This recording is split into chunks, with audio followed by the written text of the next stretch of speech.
Hello, welcome to Football Journeys, a B5 Consultancy podcast presented by me, Matt Himsworth. And me, Fraser Franks. Football Journeys is a podcast that ignores the glitz and the glamour of the beautiful game in favour of the pain, the graft and the rejection. For my part, I've been a media lawyer for nearly 20 years now, and I work with clubs and I work with players to help protect their reputation, their privacy, but ultimately it's about protecting the well-being of the young men and women that go through that journey through the game that we love. And for me, I've been through that journey. I was an academy player at Chelsea and Brentford before setting on a career in the lower leagues with the likes of Luton Town, Stevenage and Newport County, before my career ended at the age of 28 owing to a heart defect. B5 Consultancy is about combining that experience to help players young and old to make good decisions off the pitch, but also to be there to support players when life doesn't go according to plan. In this series, we're talking to Liverpool FC's class of 2013-14. Those lads that came through that famous academy at Kirby but didn't quite make it through to realise their Anfield dream. This is Football Journeys.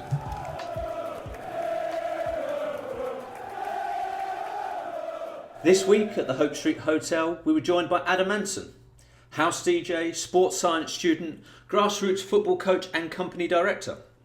He wears all of these hats whilst also playing to a high standard in the National League North at Southport FC. Adam left the Liverpool FC Academy at the age of 16 and served his scholarship down the road with Wigan Athletic. Upon leaving the Latics, he became one half of the DJ partnership Anson and Edgeley, where he has signed a record deal and clocked up thousands of listens on Spotify and on SoundCloud. Whilst with his company, Football Performance Academy, he is part of a team that supports grassroots players in the Northwest and also helps the recovery of children who have suffered brain injuries. We spoke to him about his alternative and inspiring journey. Adam, how are you doing? Good, thanks. How are you? Really, really good. And I particularly want to thank you for joining us after you've just done some hard work on Crosby Beaches in training. Thank you very much for doing that. When you were starting out, you were a Red. What was the dream? Just to, try and play for Liverpool first team. I think when you support a club, that's what the aim is, to go and play for the club that you want to support. Obviously, the journey was different for me, but as a kid, that's what you want to do. And when did the journey start? I think I started off about 6 years old up at Camp Hill, just playing grassroots football. Came through the pre-development groups at Liverpool, Everton, Blackburn, just like any other kid, to be honest. Going in for 6 weeks, coming out, playing Sunday League. And I was at Everton, and then after about 6-7 weeks, Everton released me and said I wasn't tall enough. Yeah. And I'm 6'3", 6'4" now, so look back there and laugh. But no, I was there, and I think I got about under-8s, the end of under-8 season, and Blackburn were the first ones to offer me a contract to sign. So I made the decision with my dad to go and sign for Blackburn. And it wasn't until about 6 months in that we realised, travelling Tuesday, Thursday, Friday, Saturday up to Blackburn, with my dad working full time, it was just impossible. The scouts at Liverpool stayed in touch with us, and after a few conversations, we made the transfer from Blackburn over to Liverpool. And at what age was that? Under 9s, going into the under 10 season. So I did a year at Blackburn and then under 10s. So did you have to trial at Liverpool? No, because they'd seen me at the pre-development. I think I actually spoke about this with my dad the other day. What it was, I used to play up front. Liverpool played Blackburn in a game. I think 2 minutes in, I scored. And one of the scouts said, that's the lad that we lost. So within 2-3 weeks, went back up to the academy, got shown round and it signed for Liverpool under 10s, I think it was. And not a difficult decision to make when you're driving for over an hour to get to Lancashire, when you could be driving for 15 minutes to get to your local club, which is also your passion as well.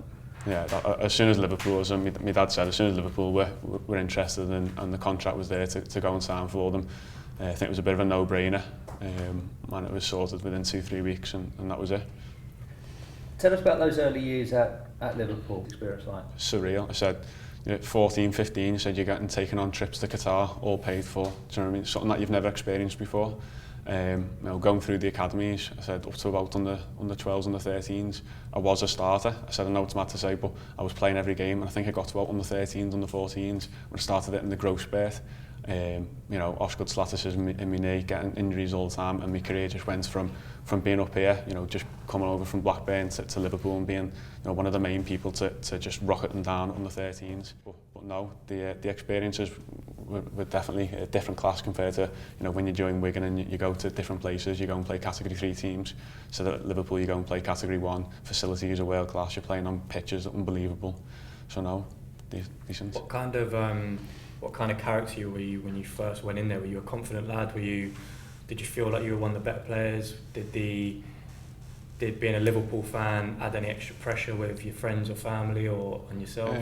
I think when you go in there, so at a young age, you always believe in yourself, especially coming from that Blackburn background, and you feel like you've just been made a transfer, as I say, to Liverpool at that age. You feel like you're going in and you're the man, you're the best player there. And then over time you realise, you know, more players come in, that then they're the next big thing. So then they take your role and you just go down the pecking order. And as I got to about 14, I said confidence was just, I wasn't playing. You know, I'd come on at 20 minutes at the end of the game. It wasn't until about under 15s where I picked myself back up again. I must have had about 2-3 years where I was really low, not playing at all. And that's down from injuries, from playing bad. And from bringing other players in. I said it's a cruel game. I said, but you know, if someone wasn't performing for 2-3 months, they'd just come and bring in the next kid that would walk on glass to go and play for Liverpool. It's hard because at that age, I said you've got your coach that you can always rely on and stuff. And I said we always had a good rapport with like the coaches. You know, I couldn't have a bad word to say about a single coach that I had when I was there. But in terms of that, I said at 14 years old, it's not something that you think about going to talk to someone about I'm not playing. You don't understand that. You know, maybe you don't understand your emotions or something at the time. But I was quite lucky to come from, you know, a background where my mum and dad have always been supportive. It's not just being football. It was just like, listen, your path, you take your own journey. Said wherever you end up, we'll always support you. So it's not one, I'm come from a background where I've got to be a footballer. Yeah. So it was easier to deal with because I didn't feel like I was letting anyone down. It was just maybe I'm not as good as I thought I was when I was younger, if that makes sense. Yeah. So there was a time where it became apparent to you weren't going to get a scholarship. Yeah. Now, when we talk within football clubs, we always talk about under-16s as one of the most important stages because that's when you find out whether or not you're going to get a scholarship. How was that dealt with by the club? How were your expectations managed, and how were you helped to find the scholarship at Wigan, which was obviously a decent move? So I think on the 16 they brought in a new coach, Mick Beale. He's up at Rangers now with Gerrard, but he had a stint over in Brazil, I think, Sao Paulo was it? So he came in from Chelsea, was under 16, and I don't know who makes the decisions fully at the time. Whatever director of football was there at the time and stuff. I said, but he's got to come in and work with what he's got. I said throughout them ages I kind of knew, you know, I had 3 or 4 players already ahead of me in the pecking order. And then when you go to a scholarship level, you've got 2 years worth of talent to try and break through. So I said within myself, I kind of knew that, you know, I wasn't going to get a scholarship. Who were the players ahead of you at the time? No, we had Darius, Tom Brewitt, and then you're talking about Lloyd Jones, Dave Roberts. I said there's so many you can name. I said because I didn't even get moved into centre half until about 3 months into under 16s. So I've gone from striker to centre mid to right back, and I said I was right back for 3-4 years up until about under 16. It wasn't until Mick said, listen, you're 6'3", 6'4". I think you're more naturally suited to play in that centre back role. So I've gone, okay, now I've got to go and learn a completely new different role and then try and earn a scholarship at the same time. So I kind of knew myself. But it wasn't until about December when we had a sit down with Mick Beale. You know, and you like it when someone just tells you straight. You don't want to go in roundabouts. And he just said, listen, you are not going to be the next Rio Ferdinand. You're not going to be the next John Terry. He said, but I think you can actually make a decent career in the game. He said, there's not going to be something here for you. But, you know, if you go to a League 1, League 2 club, fight your way through there, try and make a name for yourself. He said, you never know, you might come back up. He said, if you stay here, he said, your career's just going to go completely down the drain. He said, you know, I'm just trying to be as honest as I can. How does it feel when he is that honest with you as a young lad? I know you like the honesty, but did it hurt you? Was you gutted that you didn't get a scholarship?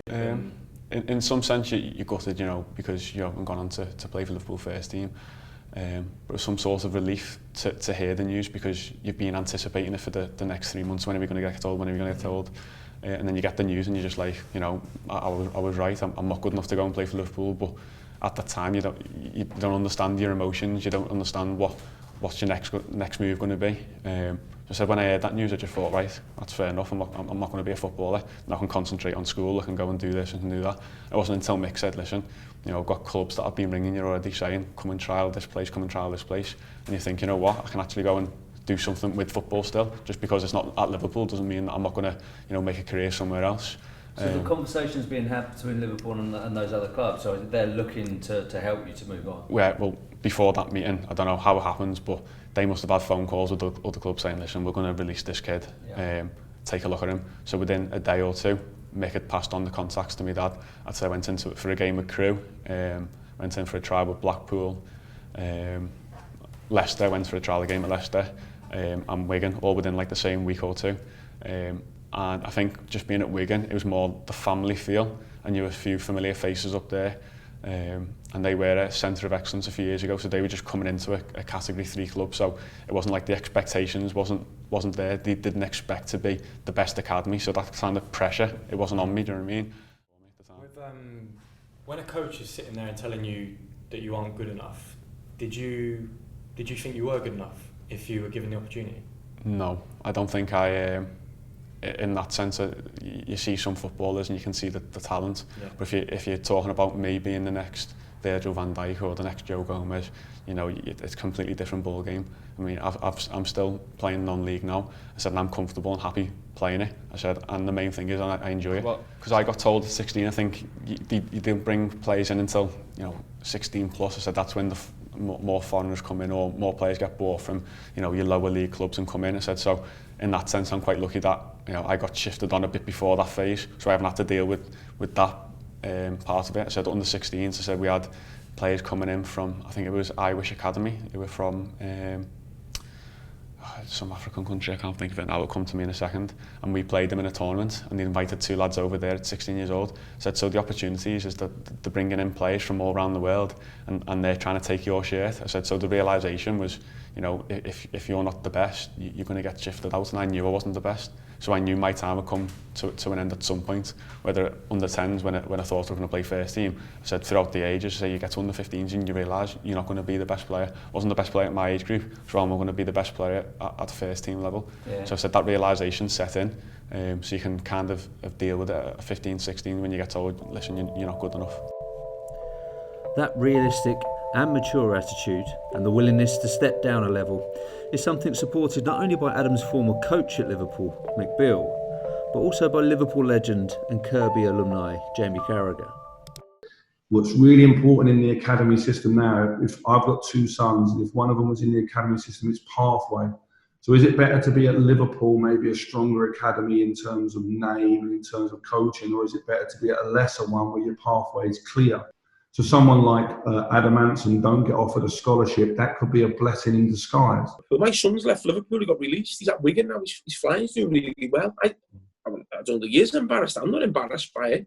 You know, it's amazing what he's done or what any kid does to be in an academy from 6 till 18, and if he finishes then, you've done amazing. How many other kids have done that and met mates and kept fit and made contacts and, you know, and you go again or whatever it may be. But for me, I'd always want to be a good player at a level I played at.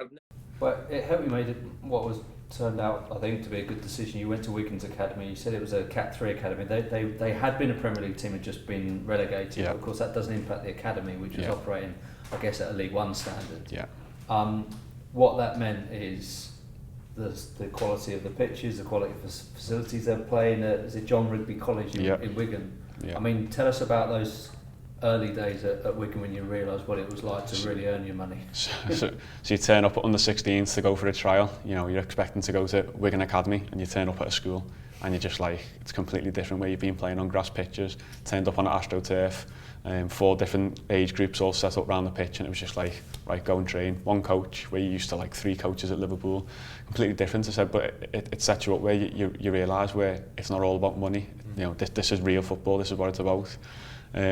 You know, and then obviously I've gone into my scholarship, and I wouldn't say that I didn't enjoy it. I said, but I found my first year scholarship very hard, with the realisation of it going from a hobby into a job.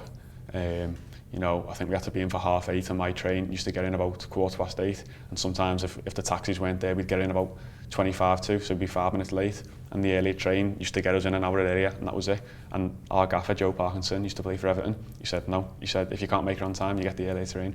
So we were getting up at 6 o'clock in the morning from Nottingham to get the train. I said, you were getting home at 6, 7 o'clock at night.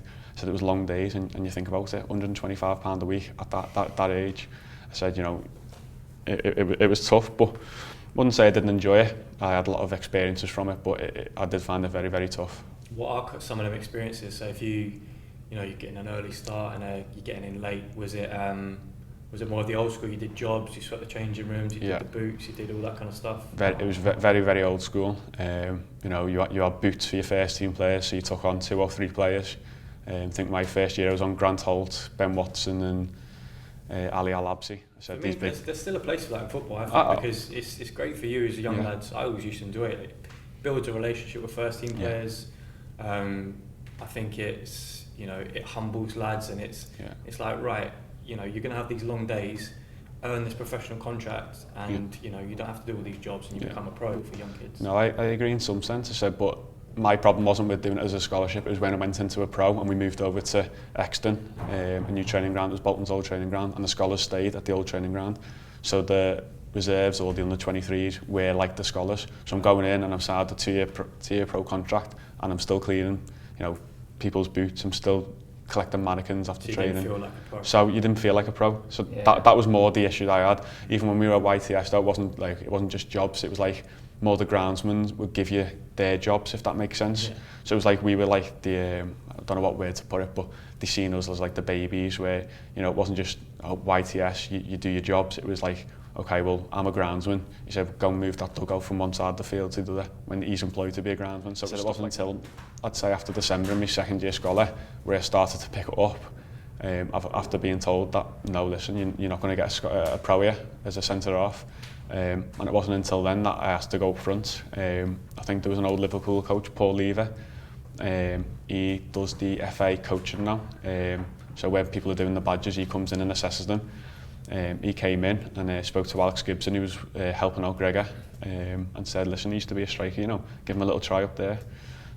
So halfway through my second year scholarship, went up front for a few games with Louis, scored a few goals. I think from that was the turning point where I turned. I was working hard in training, went back to centre half, played a few more games, and then ended up getting a pro contract from that.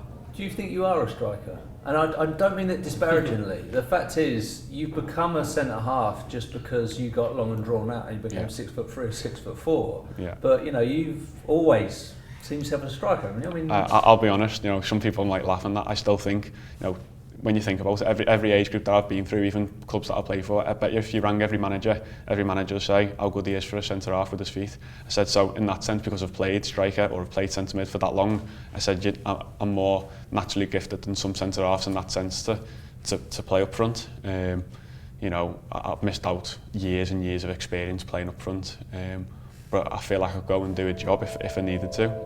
Before speaking to Adam about the move to men's football, we talked about dressing room environments where teenage boys are all fighting for supremacy.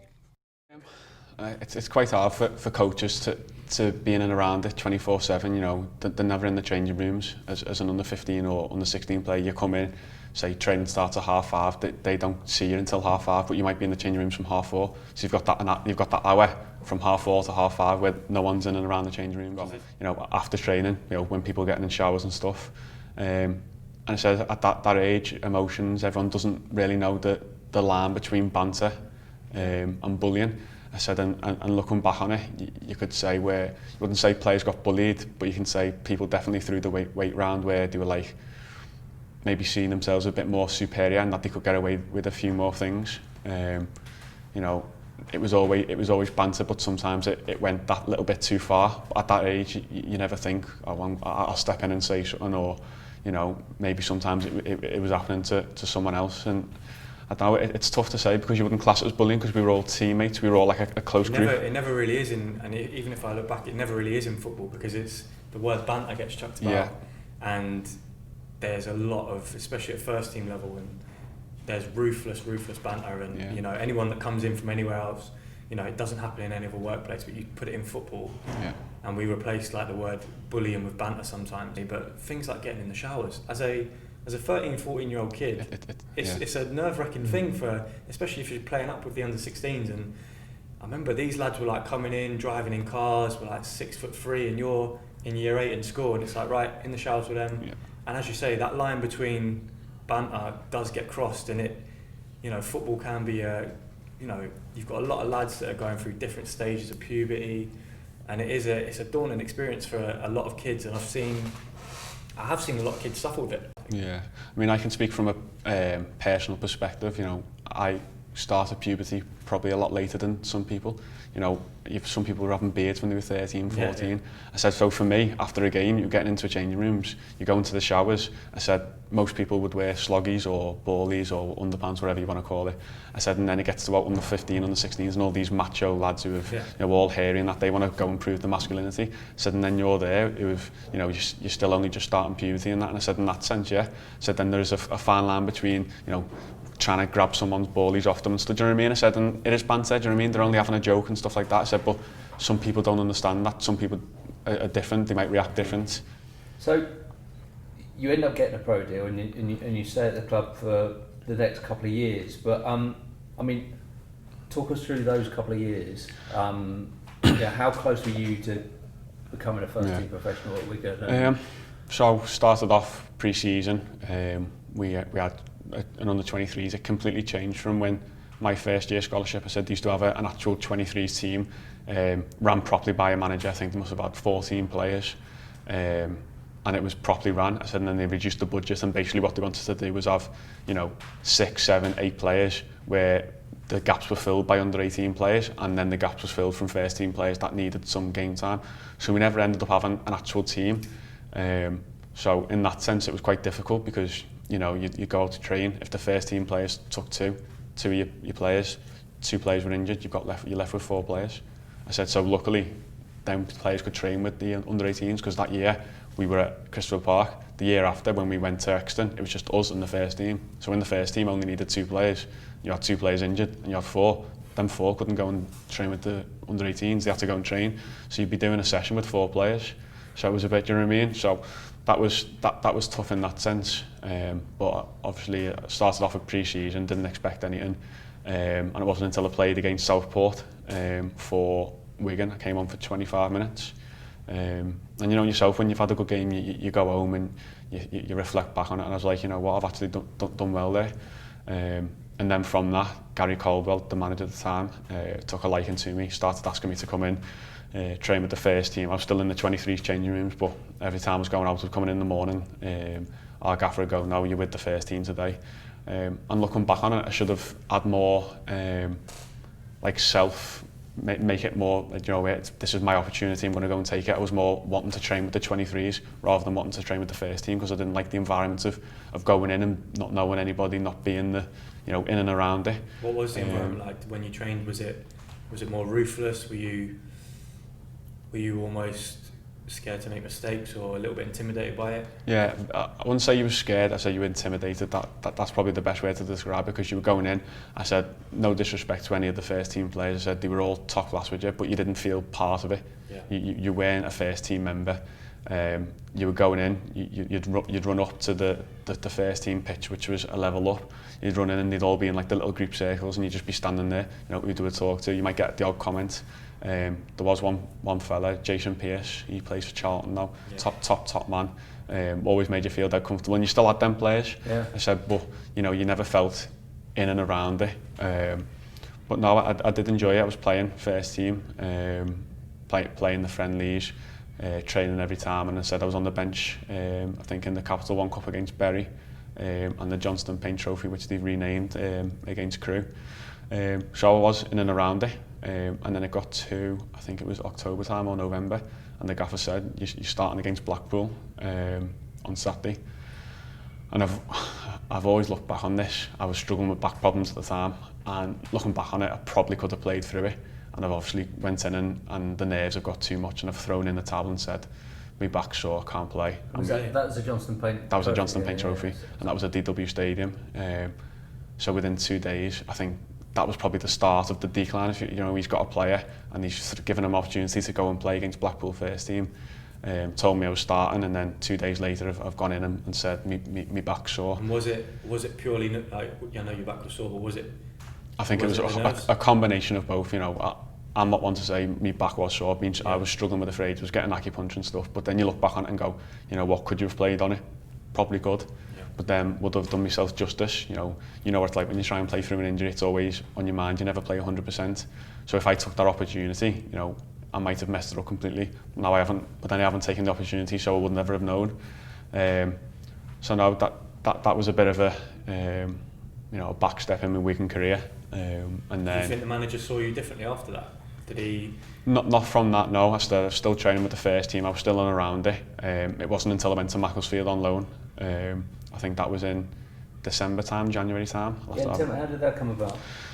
So basically they signed a player from Macclesfield, Danny Whitehead. So they signed him on a transfer. He's now back playing for Macclesfield. And I was, funnily enough, even though I was at an Everton game, they had tickets left for an FA Cup game against Man City. Me and Louis just like watching football and stuff like that. So me and Louis went and watched Man City versus Everton up at Goodison Park. Get a phone call off Carragher and say, Wigan have just bought a player, and you and Louis are a part of the deal. You're going on loan there. So we were just a bit like, you know, taken back about by it. Said you're training. No advance warning of this whatsoever? No advance warning. It's 7:30 at night, just before the game started. It's been announced on the media? Been announced on the media. We didn't have a clue about it. He said you're training tomorrow morning up at Macclesfield. So 7:30 you get told at night. I said the next morning you train up at Macclesfield. Well, luckily I was going in with Louis, so it's a bit, you know, you got a familiar face to go into. I didn't drive at the time, so Louis drove us up. We got to this complex and it was literally just like a hut on a field. Went in, met the gaffer, and the gaffer didn't even know what position we played. And we should say, for people listening, so Louis Robles, who's with you at Liverpool Academy and Wigan Academy, and frankly, he's your best mate as well. Yeah. So went in, gaffer didn't have a clue position-wise. You know, when we actually went in at the Everton game to go and get some our boots, because we had our boot room, so we had to go and get our boots and stuff like that. Went in and we had Gregor on the phone to John Askey, who was the gaffer at the time, and he was asking, you know, what positions are they, and you can hear Gregor on the phone telling, saying, you know, Adam's a centre half, he's good with his feet, he does that, and you're just thinking, you're going on loan to a club, the gaffer doesn't have a clue who you are, you're going to be seen as a young kid. But we didn't know at the time, we just went in open-minded, let's see what it's like, get there on the first session. You know, they have two this is what I thought was bad. They had two separate changing rooms, and it was literally because the changing rooms were too small. It wasn't because they were trying to separate it. It was literally like there was 25 players and they only housed about 13, 14 in each one. They had one changing room which was all your main players, your macho men, all the ones that were starting 11. You had your other changes, trialists, young kids, anyone that wasn't in and around it. And obviously straight away we're in that environment where the young kids, the ones that don't play. So then went out to train. Training was just normal, 5-a-sides, you know, typical stuff. Pitches weren't the best, but you expect it, you knew it was coming in, and it wasn't until we did shape, playing 11-a-side, got the ball out, and I played the pass into a midfield, and he just stopped the whole session and said, "Do you think Halifax Town are going to do that tomorrow?" Do you know what I mean? Did he say it that politely? No, he screamed it. As a 19-year-old kid, do you know what I mean? It's not nice to hear. You know, and that kind of set the tone for my time at Macclesfield. So you were no use to him because you wanted to play football? No use to him. You know, I was skinny. I wasn't made for men's football. Never played men's football in my life. Wasn't made for it. You know, being brought through all the academies. You know, playing out from the back, pass, and then you go into an environment where every point wins. Don't care if you've passed. We just want you to get the ball from back to front as quick as possible and win the game by any means. You know, so obviously me and Louis turned up for the first game, and we were both in the stands, but we just seen that as, you know, we've just come in, you know, we just wants to gauge his time a little bit, see what we're like. And then the next Saturday, Louis got put on the bench and I was still in the stands. And it wasn't until that Tuesday game where he rang us up and said, we've got a Cheshire League Cup game that we want you to play in. And basically it was just Macclesfield versus Camel Laird. And it was a Camel Laird, it's a team in Birkenhead, just in some cup anyway, and we go, okay, so we go and do shape. The assistant manager or the first team coach is in the starting 11 for the game. And how old was he? He must have been over 35. Baron, his name was. And straight away, I just said, I can't do this no more. Rang Gregor, and as soon as Gregor heard that we were getting put into a Cheshire Cup game, and he was just like, we're not having this. Is this before the game? Yeah, we didn't end up playing in the game, so this before the game. Rang him up, and he, the day after, called us back from his loan. And I think it was from that moment on, you know, Gary Caldwell doesn't see what's gone on behind the scenes. He just sees a lad that's gone on to a club for 2 weeks and come back straight away. Yeah. And I said, ever since then, that was the turning point where it went from, you know, getting into the first team. I've got a chance here. I'm 18, 19 years old. To then, right, you're back with the reserves. You're training with the reserves. Is there a way that did you want to try and get that across to him? If it was through Gregor, the member of staff that knew about this, or for yourself, did you want to try and say it to the manager? Look, this is what's gone on behind the scenes. It's, you know, they didn't even know who we were, what positions we were. As a 23-year-old, looking back on it, you'd say, yeah, 100%. Yeah. As an 18, 19-year-old, are you going to go and knock on the first team gaffer's door and go, why aren't I training with the first team? Or, you know, this is what happened, I want to explain to you. Yeah. You just get on with it.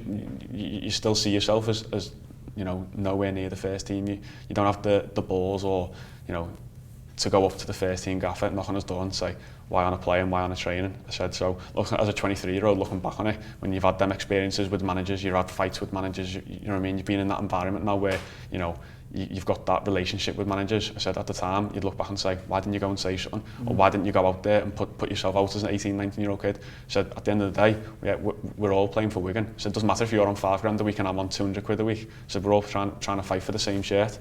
So I'd say, you look back on it and you'd say you would do things differently, but if I said that to 18-year-old me, you'd look at it and you go. As well as first team managers, they're, especially in this country and in lower leagues and that, they're so desperate to keep their own job and win on a Saturday that all this stuff goes out the window. Yeah. And I think so many coaches are so obsessed with winning, they're so obsessed with the technical, tactical side of it that they forget about, you know, they lack a little bit of emotional intelligence for me. Yeah. They forget about these, you know, these little personal touches. And for young lads, the smallest 30-second conversation can have the biggest impact on your weekend, your month, your season. Yeah. All these little chats can, you know, it takes 1 minute for a coach to recognise a little something that's going wrong, or lads that are being left out, and making people feel included. But I just think they're so desperate to keep their own job that young lads often get, you know, pushed to the side. Just to touch base on that, we were saying about, you know, coming back with Caldwell, and should, you know, it was the manager's job to say something. I said, his job is to get the first team promoted. I said, that's his priority. I said, you come back in February time or whenever it was to Wigan first team. I said, his job is to get promoted from League One to Championship. I said, that was his main aim. I said, he's trying to look for the next best player. He's probably doing all his research on these players. So why would he take note of an 18, 19-year-old who's just gone on loan to a National League club and hasn't done the job? So in that sense, it's all about like priorities. So, you know, some managers do it differently, they promote youth and stuff like this. I said, but it's different. I said, you look back on it and you go, you know what? Fair enough, because he's putting all his time into first team play, he's putting all his hours into getting this first team promoted. I said, so why would he take interest to you know, the 23s that aren't involved in the first team? I said, so in that sense you can understand it. So your last year at Wigan, so you did your second year of pro, but was it around that time when you started to do mixtapes? No, it was from the scholarship days. Scholarship? Yeah, from the scholarship days. You know, I've always been into music. I think it comes from my cousin. Loves to go to all festivals and stuff. I think from that it got ingrained into me that I just love music, any sort of house music. And then I think it was about 16 years old I got my first pair of decks just as a Christmas present. And I just started to make a little bit of mixtapes for the changing rooms. I said, you know what the changing rooms is like? You said you've got some players that love hip-hop, rap, so you got some players that love house. So at the time going in, it was difficult because I just used to love house. But quite fortunate that at Wigan, a lot of the players were Scousers and they tended to love that house style type of music more. So I used to just make mixtapes at home and put them on in the changing rooms, and my teammates, you know, people around the club would enjoy it. And then it wasn't until I got to the first team environment, to 18-year-old, that the first team players started to take note of it. I said, and then once it goes from there, I said, you know, they're doing a gym session, listening to your mixtapes. It was that time when you thought, you know, I started to rack up a few players. I said, and being in that football environment, you meet a player that comes in on loan. I said, then they take it out to their teammates. I said, and then that's how it got round, really, I think. Did you get a little buzz, or yeah, when first team players are playing your music? Yeah, that was like your little way in, if that makes sense. That was your talking point. It's the kid with the music. So that was your talking point. You know, when they go in, they'd ask, you know, any new mixtapes, any of this, and that was your talking point to go in and speak to them. I said, so you get that buzz off that. But no, I said it wasn't until about 18, 19 when it started to take off, and I thought, you know, I can actually make this into some sort of career. Because at the time you weren't a first team player. I was 18, 19, I was a professional player. I said, but you know, I was making mixtapes, and I said I was racking up plays, and I think that was purely because players were listening to the music, they'd come in on loan, or they'd pass it to their mates, and you say you've got 20 lads in a changing room. So 20 lads, they pass it on to 2 of their mates. I said, you know, then they pass it on to 2 of their mates, and I said the word gets around quickly. I said, and that's where it stemmed from, I think, before it became mates with Joe through Louis.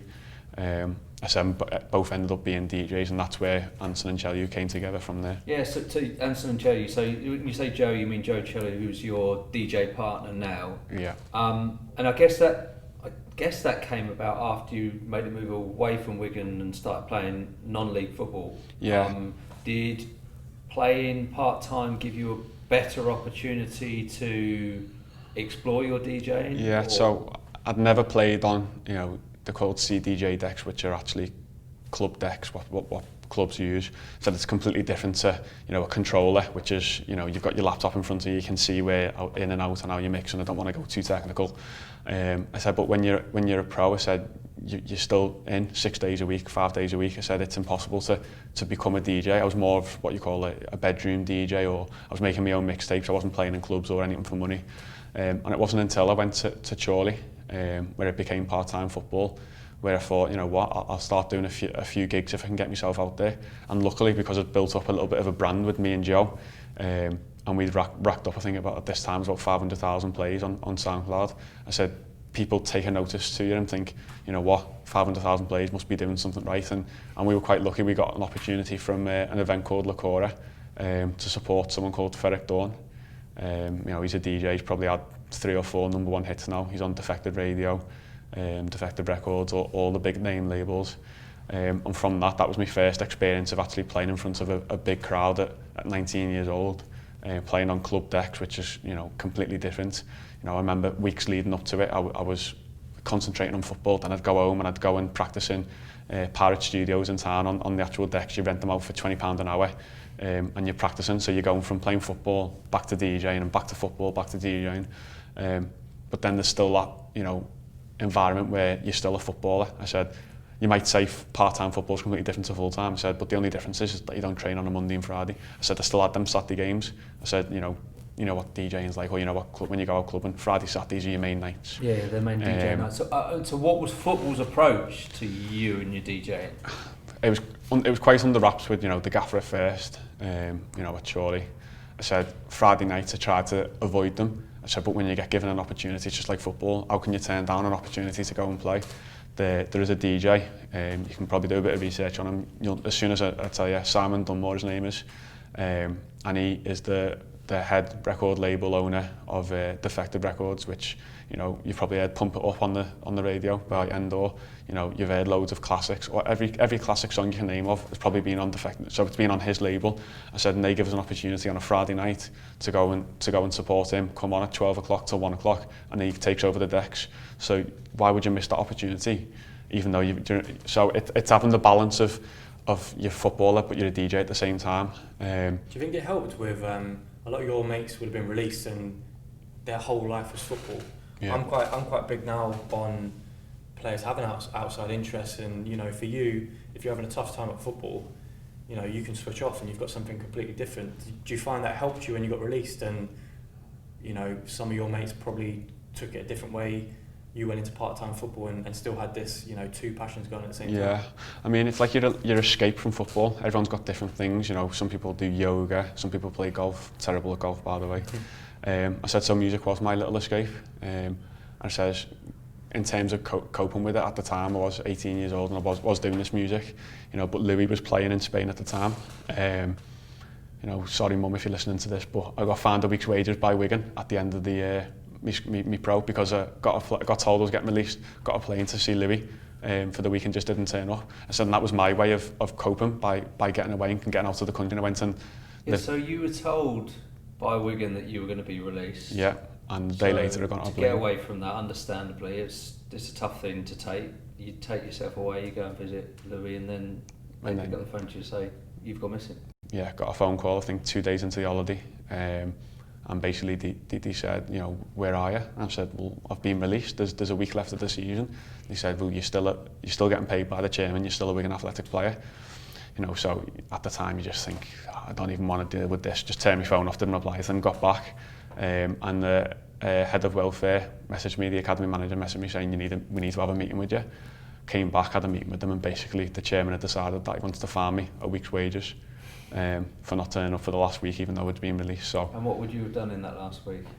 Just trained? Well, the week before I was throwing balls in the air for the first team. So. Was there, when you did leave Wigan, was there any aftercare? Did they try and help you with a new club, or did you keep in touch with any coaches, or did anyone try and? Yeah, you know, after? I think Pete Atherton came through as a youth team coach with me, and then he went up to the reserves with me, so I was with him for 3-4 years, and we built up that network, you know, that connection where he respected me as a person before he respected me as a footballer. So me and Pete kept in touch for, you know, quite a few months after it. He did offer me the opportunity to go to Barrow when I was at Chorley, but I was under contract at Chorley, so come in and train at Barrow, you know, full time, blah blah blah. I said, that's opportunities. I said, he's just been promoted with Barrow and got a move with Ian Evatt up to Bolton now. I said, so if I wasn't at Chorley, didn't sign a contract at Chorley at the time, I could have got a move with Pete Atherton, you know, playing at Barrow. I might have been part of that title winning side and to League Two, and then you get to move to Bolton, and then you're playing for Bolton with that. So that's a little bit about Chorley. So you went there. I think I'm right in saying you got injured quite early on. Yeah. So tell us about how that started, but then ended up with the season going very well. Yeah, so I was on trial at Chorley. I think I played 3 games for them, and we played Atherton Colliers at their place, and ended up breaking my ankle. But no, you know, speaking to the gaffer, you know, Jamie at the time, he was saying, listen, you know, come in and get all the physio and stuff, but at the time you don't realise that clubs don't have the money to give you a contract to keep coming in, stuff like that. So he was quite clever, came in for 2-3 weeks, and in the back of his mind he wanted to tie me down on a contract so other clubs couldn't come in and take me and stuff. So he's quite clever, and he's come in and said, listen, sign this contract, we'll give you 50 quid a week to come in and do 2 physio sessions, and then when the season starts, when you're back fit, go on loan for 2 games, 3 games, get your fitness up, and then we'll give you a new contract. So looking back on it, you know, you think, you know, 50 quid at the time, I'm injured, I've got nothing else. You take it. I said, but then you look back on it, I've just tied myself down for a year, technically, if he wanted to, and give me a 50 quid a week contract in Conference North. You know, so luckily I came back, went on loan to Clitheroe for 2 games, played there, and then he called me back in October, I think, and said, listen, playing Stalybridge Celtic in a FA qualifying game, want you to start.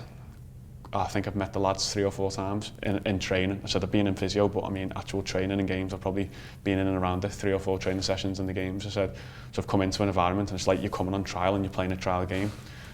Luckily I'd done well, kept in with it and stuff, but I was going into a team that had probably one of the best defensive records in National League for the past few seasons, and then never mind the players that they were bringing in. You know, we had Andy Teague, who's club captain for 10 years, Stephen Jordan, he played 60-70 times for Man City, 60 odd times for Burnley, I think. Scott Leather, who'd been at Preston, he played for Preston in the Championship. So I'm trying as a 20-year-old to break into this team, and it was difficult because you've gone from being the baby at Wigan to then becoming the baby at Chorley, and you just think, well, when am I going to stop becoming the baby, when I'm actually going to have the opportunity to go and play men's football? So no, that first few months was tough. I was in and around the environment, I was playing in and out, and then it wasn't until injuries happened, and luckily that's when I got my breakthrough. You know, ended up playing the last 10 games of the season, I think, up until the playoffs. Yeah, I mean, injuries is a theme for all the lads, including you. And of course, and this is a dreadful thing to say, but injuries to other people offer opportunities. And you mentioned Stephen Jordan, obviously a very experienced, very good Football League player. He picks up an injury at an absolutely crucial time for you, which is the opportunity that you jump on. Yeah, so, you know, you sit on the bench waiting for that opportunity, and it's a horrible thing to say, but you wait for that person to become injured. It's your teammate, but it's a rival at the same time. He's got my shirt and I want to be playing. So, you know, so you wait for the opportunity, you go in and you do yourself a favour. So you play them 10 games and then you're coming into the playoffs, And at the time, Stephen Jordan was 50-50. I said, so then, well, I've played the past 10 games, I've done really well. Does he then come in and start? And I've gone into that Stockport game, I said, and I did not know I was starting whatsoever. I got told he was going to come in and start. So my mindset going into that game is, right, I'm on the bench. And it wasn't until he's actually named the starting 11 and I've seen my name on that sheet where something's just switched and I'm thinking, bloody hell, you know. And this is, I mean, just to bear in mind, it's obvious to you because you played that game, but this is a quarter-final against Stockport County, former league team, big club at Edgeley Park, 8,000 people there. Yeah. So, I mean, presumably this is the biggest game of your career. By far, you know, you've gone in from playing to, you know, in National League North, it varies from crowds of 600, 700 up to about 2,000. I said, but it's completely different when you're playing in a full stand that's packed of 8,000 people. You know, you do your warm-ups, you're still a little bit taken back by it, you know, taking all the crowd in and stuff. And then it's not until you actually go out to the tunnel and you hear that roar that come out and you think, wow, I'm in for a game. And I said the first 5-10 minutes you could not hear a thing on the pitch. It was just the crowd the whole way. The first 10 minutes we were just getting peppered. It was just defending. Ultimately, you didn't win those playoffs, but the club were promoted the next season. Yeah. But 2018 was a pretty outstanding year because we talked about your DJing, and we'll go back to it in, I think, August 2018. So I guess the start of the next season. You sign a record deal with so this is you and Joe Cello, Anson and Cello, sign a record deal with OneNine Records with Your Love. Yeah. I feel like a DJ playing that one in right now.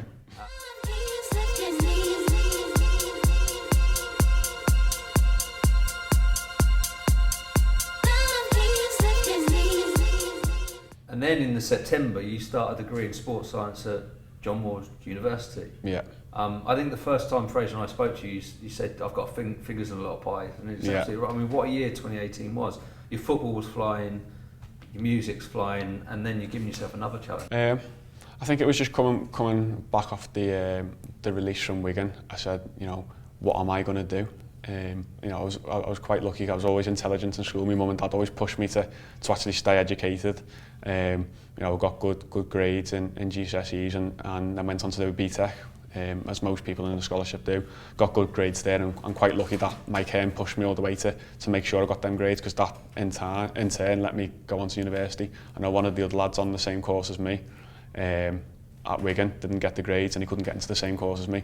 So looking back on it, I am quite fortunate that, you know, I got pushed to do that extra work at the time, even though you want to be a footballer, you know, staying that extra hour to finish off the work, you know, it's let me go on to become a university student.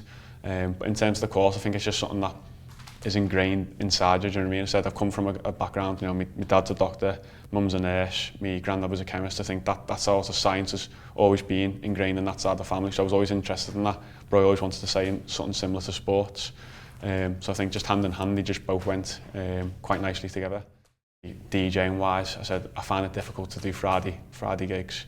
You know, at Wigan it was a bit easier to go and do them because there wasn't that sort of pressure. You know, you're going to play a game, but we weren't expected to win the league. Do you know what I mean? We had, I think, the third worst budget and the lowest budget in the league. So wherever position we were in the league, it wasn't expected of us. We were just expected to survive. So that pressure was off me. So I thought, you know what, I can go and do these Friday gigs. You know, I'd still be sensible. I wouldn't drink. I'd finish 12 o'clock, 1 o'clock, and then I'd go back home. I said, but then you've come into Southport, you know, Southport have bought you, so they've made an investment in you.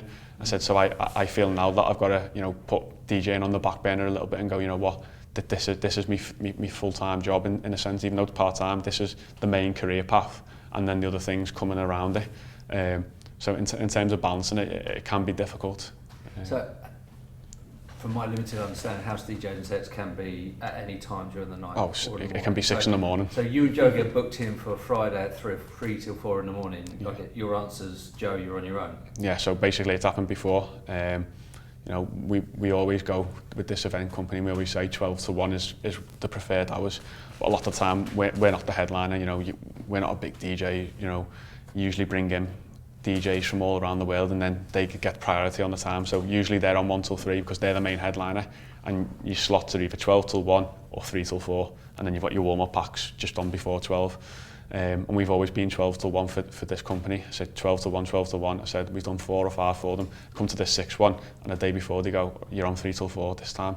I said, and then I was just like, so I just said, listen, Joe, I said, we'll just keep it as Anson and Chell. You want all the adverts and that. I said, you just turn up and I'll just say, I got stuck on work. So he'd done the work on that day. And you know, he's quite fortunate that when he was 14 years old, he used to own a bar. His mum and dad owned a bar in Allerton Road, which is like a suburb in Liverpool, called Vinci, and he used to have Anton Powers, who's a recognised DJ now, Ian Longo and stuff like that. So he got brought up in that environment, and he'd learned the trade from that way. So he got brought up as a 14-year-old, learning off Ian Longo, off Anton Powers, who's released lots of songs now, and he's come up in that environment. So he's learned his trade that way, whereas I've gone a completely different path and learned it from the bedroom and watched YouTube videos and stuff, and that's how I learned my trade. And then we've come together, and that's how that's happened.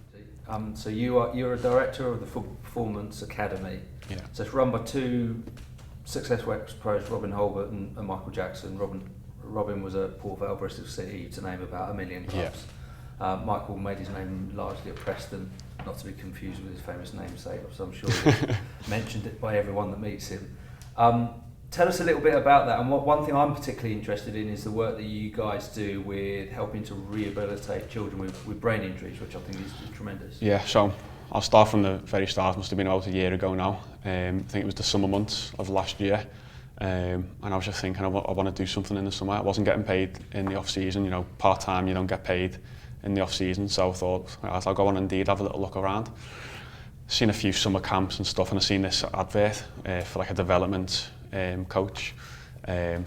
Emailed them, they got back to me, and I went down to training the next day and had a little look, and they literally just set up a coaching company. I think it was Robin, Michael, and then they had a coach called Jordan as well, so there was 3 of them.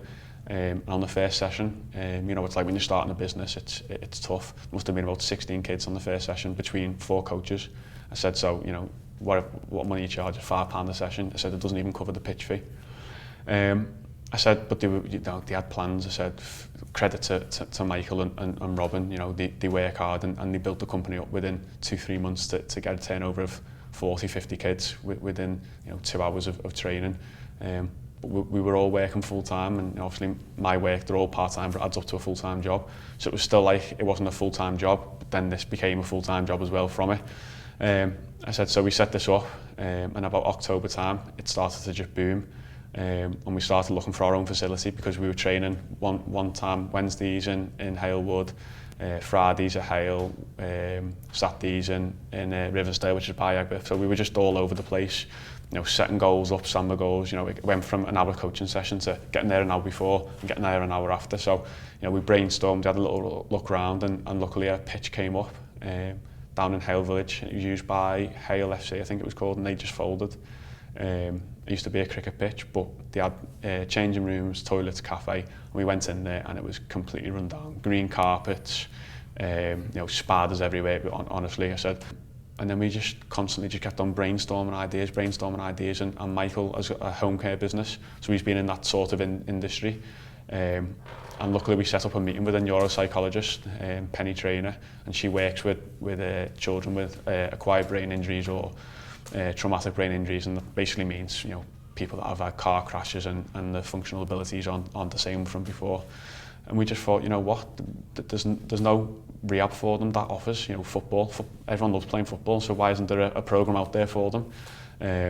And we just thought maybe we can offer, we specialise in football, she specialises in brain injuries, why can't we offer something that actually benefits the community and gives them an opportunity to go and play a game of football? After an acquired brain injury, you might find some things more difficult than they were before, such as memory, attention, organisation, managing your emotions, and motivation. One way you can improve is through football training. Enjoy this training session with Football Minds. So it will work over winter as well, because yeah. Obviously it's you know, it's great to offer that for kids. It's going to be a COVID. Yeah, it's going to be a reduced capacity. You know, our ideas. You know, we invested I think £2,000 in. Have you seen them pods things where they touch the pods when it's like the reaction? Yeah. Basically with the brain injury, when we brainstormed our ideas, to improve the cognitive function, and it was basically they need to be able to do two things at once.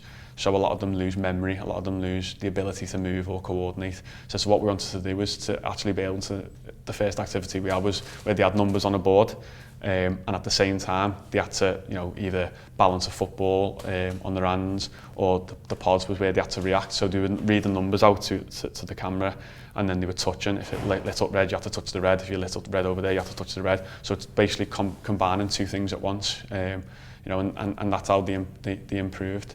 So that's basically where that's going to. Brilliant. Well, Adam, it's been an absolute pleasure talking to you. And that's us. That's your football journey. Perfect. Thank you very much.